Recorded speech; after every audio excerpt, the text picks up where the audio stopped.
I sold this book for $34.99 plus shipping.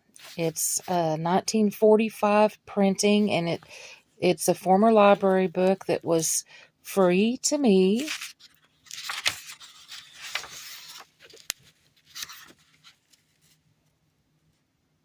By Phyllis McGinley, pictures by Helen Stone. And I just think the illustrations in this book are just so pretty.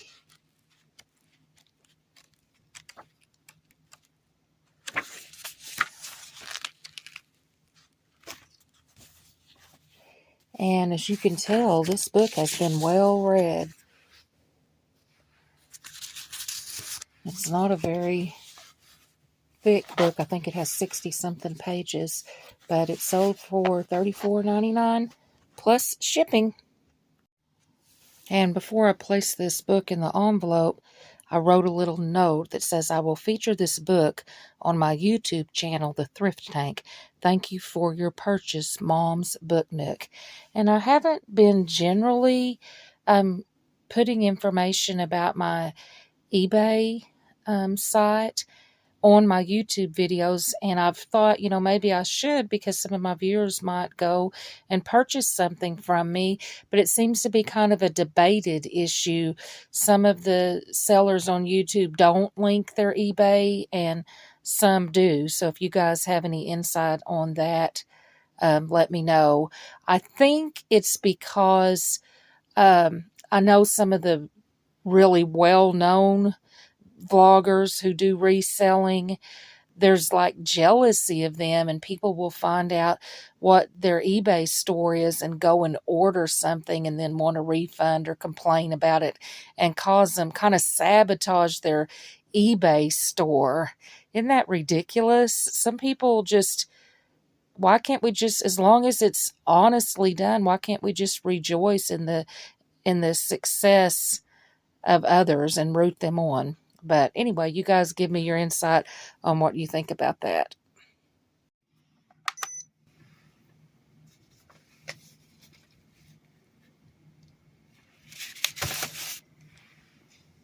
I usually round up, so I'll put 9 ounces.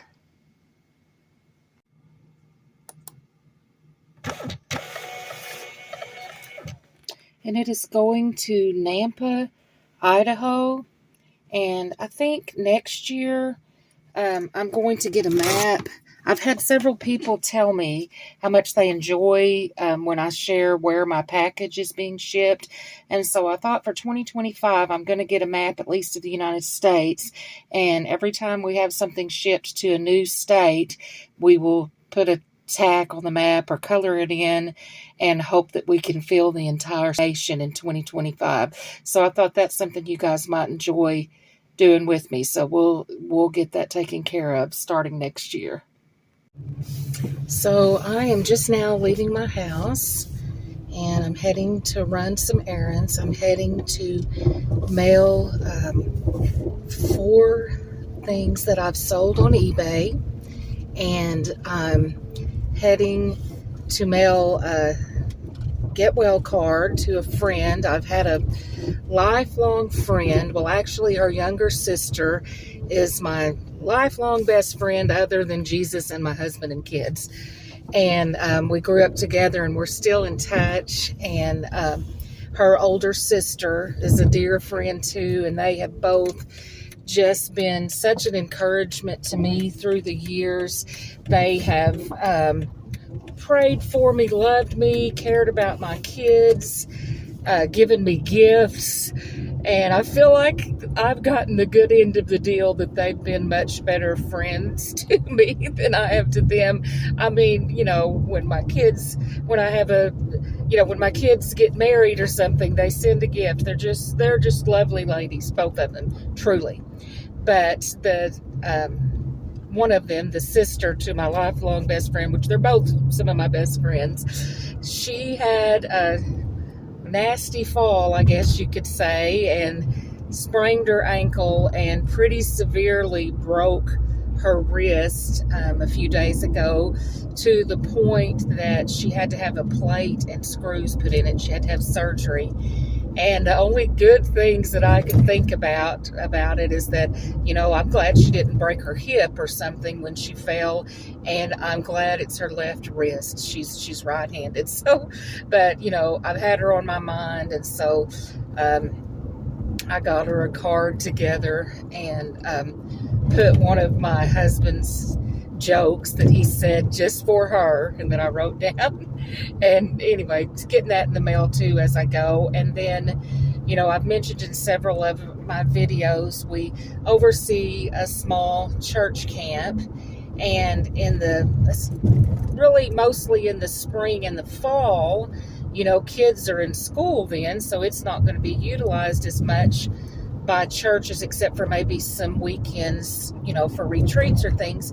But we have families come out here for family reunions, so that's what we've mostly had in the month of October. We've had mostly families, and then we have a guy who comes and stays so that he can fish out on the lake. He stays in our smaller, what we call our family cabin. And then we had a men's group come out one evening. But anyway, with all that said, every month I, kind of make a list of the finances and get that all turned in to the treasurer over our ministry. So I'm going to take care of that too.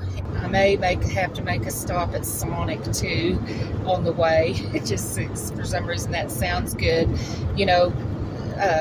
Sonic is something that I have a lot of fond memories of throughout my lifetime. Growing up in a rural town in Oklahoma most of my childhood, the Sonic was on the main street, or the main drag as they called it, and that was where you would circle around, and head the other direction, drive through town, circle through Sonic, and just make that circle, of town over and over. And that's where you'd see other kids your age and things. And funny, I didn't have my own vehicle as a teenager, and I'm not whining about that. I mean, back in that day, that wasn't uncommon that kids didn't have their car. Now that I kind of feel like parents are under more pressure these days. It's like, kids expect a vehicle, and it can't be an old clunker. It has to be something new, but back then, not everybody had a vehicle, and my same best friend that I was just talking about had a vehicle, but the reason she had a vehicle is she worked hard. Her parents owned that little mom and pop burger place that I mentioned, that I worked there for really not very long. I should have stayed and worked longer when I was in high school, but she always worked hard there and was earning money as a teenager, so she had a car, and she burned her gas. I didn't have the maturity then, or my own money most of the time to pay for gas like I should have, but she's usually whose vehicle we were in when we would go zipping around town. Anyway, as far as Sonic goes, just growing up, it's a fun childhood memory. And I still like Sonic, and I don't try not to visit it too often because, I don't need the calories and the grease and all that. But it is something that I have pleasant memories of. But anyway, I'm just out running errands. So I had something happen at the post office that was neat to me anyway. Post office I went to I've been there periodically, but it's not one that I generally go to because it's not the closest to my house, but it was en route to where I was needing to take those papers that I told you guys about to the treasurer of our camp. And so I went to this post office. It's just in a small town. When I pulled into the parking lot, I ended up getting 2 phone calls, one from my niece and one from my husband. My husband generally doesn't call me during the day because he's a school teacher and he's very busy. But one of his classes, the kids that would have been in that class had gone on a field trip. So he had just a minute free and he called to check in. Well, between those, it used up a little time and I didn't go straight into the post office. And while I was sitting there on the phone, a lady pulled up to me and she had went in and got a big cart and wheeled it out to her vehicle and loaded it with all kinds of packages to mail. And I thought, I wonder if, she's running an errand for her job, or if she's a seller, a reseller, that sells things online like I do. And so, I got off the phone and went on in, and there she was in line in front of me. And she just had all kinds of, like packages, different sizes and shapes, which made me think she probably was a reseller, because that's pretty common. You're selling all kinds of things online. And so, you have to be resourceful and come up with all kinds of boxes and packaging. And I thought, I want to ask her, but, I didn't want to make her uncomfortable or be nosy or whatever. But I looked down at the stuff I was mailing and realized that I had this envelope right here that said eBay on it. And I thought, okay, that makes me, I can show, hey, I'm sell online too. So I asked her, I said, you look like you may, sell things online, and she turned and looked at me, and I showed her, I do. And she said, yes, I do. And she was so absolutely friendly. She just lit up. I think it was like kind of exciting to meet someone else who does the same thing. And she said, where do you sell? And I said, mostly I do on eBay.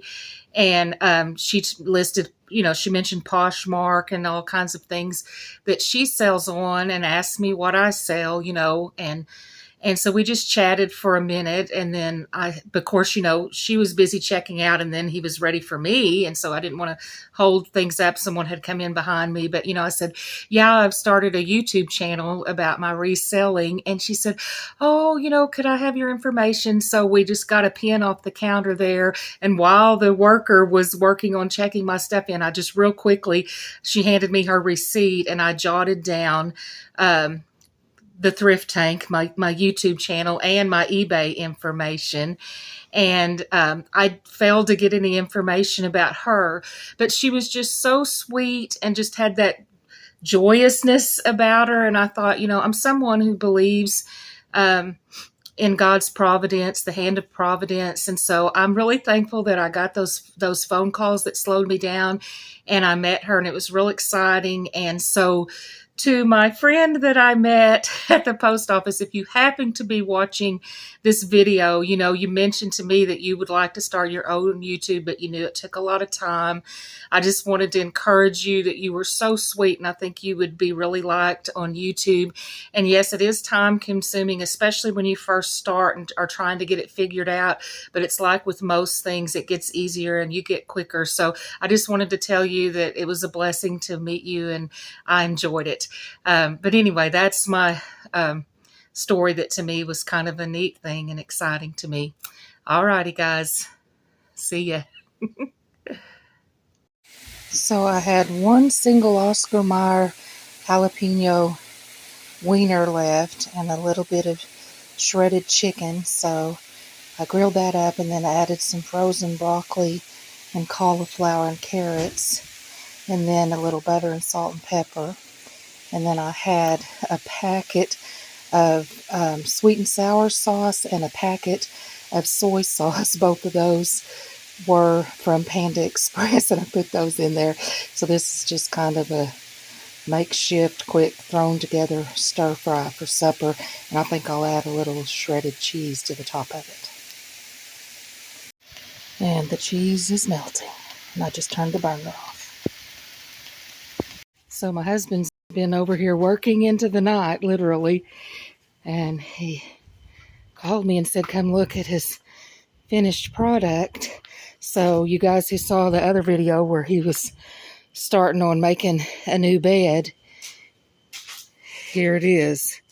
And it doesn't bow in the middle when I sit on it. So. Good deal.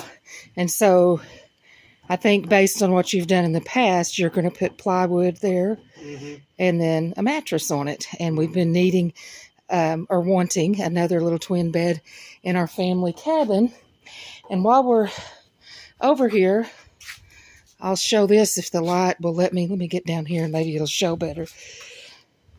This is the most sturdy ping pong table I've ever known of. That my Why are you laughing? It is. It's so very, very solid. My husband built this and painted it. Probably a little overbuilt. Oh, I love it. And look at the idea he had to build the net. It's solid, and then what is that that's in it? It's some kind of wire. Called, I think, carpenter's cloth, maybe. It's half-inch square wire. I think it's some type of cloth is what it's called. I don't know why it would be called cloth, but anyway, No, that's the name of it. it's wire. And anyway, I just thought that was so creative. And he said maybe he went overboard on making it solid, but I'm thinking since this is at our big group cabin where there's youth groups that come and things and a lot of teenagers playing it, I think it's great that the table's so solid and that the net is so solid because that thing's gonna last. And then another thing about the bed, the black part was a piece off of an old broken bunk bed that he worked on and used. He's really good about that, about being resourceful, very creative with things like this. I have so many fond memories growing up of playing ping pong.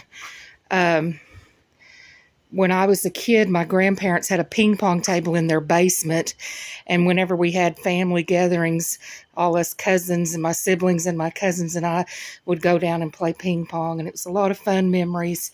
I'll share some videos if I can find them recently of my family and I playing ping pong on this table, kind of christening it. I think it was before he had even gotten it painted.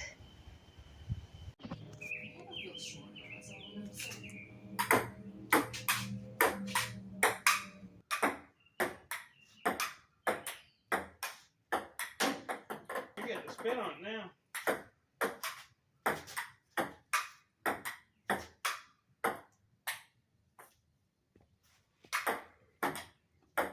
Levi, seem like you're doing okay? Good shot.